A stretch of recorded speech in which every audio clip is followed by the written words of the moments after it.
கழுதை ஒன்றை வளர்த்துட்டு வந்தார் கிராமத்தில் இருக்கிற ஒரு மனிதர். காலையில் அழுக்கு துணியெல்லாம் ஆற்றுக்கு சுமந்துட்டு போகும். அப்புறம் வயிறு நிறைய புல் சாப்பிட்டுட்டு மரத்தடி நிழலில் தூங்கும். சாயங்காலம் துவைச்ச துணியை சுமந்துக்கிட்டு வீட்டுக்கு வர்றதுன்னு இருந்துச்சு அந்த கழுதை.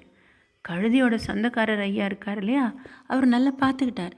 அதுக்கு அடி மனசில் ஒரு குறை இருந்துகிட்டே இருந்துச்சு.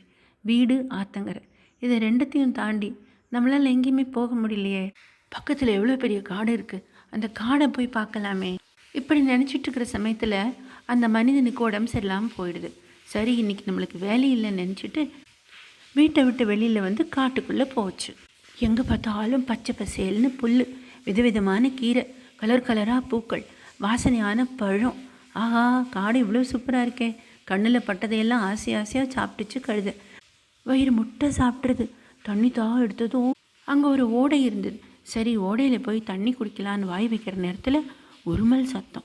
நிமிர்ந்து பார்த்தா புலி ஒன்று நின்றுட்டுருக்கு. எடுத்ததே ஓட்டம். கழுதை காட்டுக்கு வெளியில் வந்து தான் நின்றுச்சு. கெஸ்ஸு வாங்கிட்டு நின்றுட்டு இருந்தது கழுதை. பக்கத்தில் ஒரு குரல், ஏன் கழுதியாரே காட்டுக்குள்ளேருந்து இப்படி பயந்துட்டு ஓடி வரீங்க? எடுக்கிட்டு போய் திரும்பினா நரி சிரிச்சுக்கிட்டே நின்றுட்டு இருந்திருக்கு. ஏன் கேட்குறீங்க?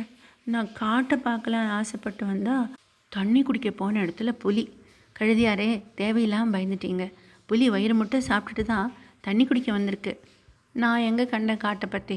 நீங்கள் காட்டில் வளர்ந்ததுனால உங்களுக்கு எல்லாம் தெரிஞ்சிருக்கு. கிராமத்தை விட்டு இப்போ தான் வெளியில் வந்திருக்கேன்.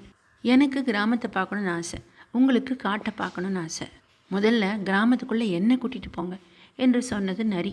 யாரோ ஒரு விவசாயி வெள்ளரி கொடி பயிர் வச்சுருந்துருக்காரு. நரிக்கு தான் ரொம்ப பிடிக்குமே. கழுதியாரே, நீங்கள் முன்னாடி போயிட்டுருங்க, நான் சூச்சு போயிட்டு உங்கள் கூட ஜாயின் பண்ணிக்கிறேன்.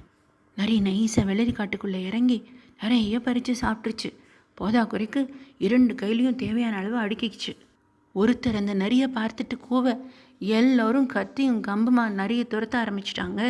அட பாவீங்களா, என்னை ஒருத்தனை துரத்த கத்தியும் கம்புமா ஓடி வரீங்களே.